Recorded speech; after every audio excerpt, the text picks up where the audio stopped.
Hi, ako nga pala si Cyril Bugante, ang operator ng DTF machine dito sa Transfer 8999. Pitong araw po namin ito nagamit na may total meters na 213.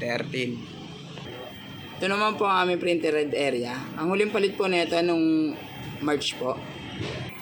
Ito naman po ang aming copying na may 90% good condition pa po. Ganito naman po mag-head clean.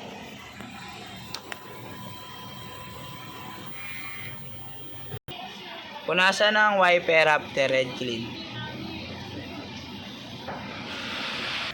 Ito naman po ang nozzle check ng DTF po namin.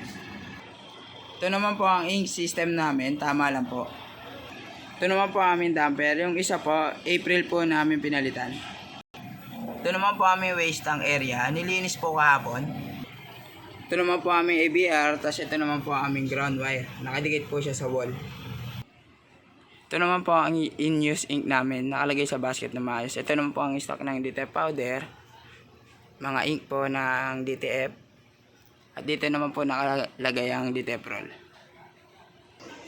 Ito naman po ang consumable monitoring namin. Sa white naman po, 3 po na gamit namin. Cyan, isa. Black, isa po. DTF powder, 3. DTF film, 3 rin po.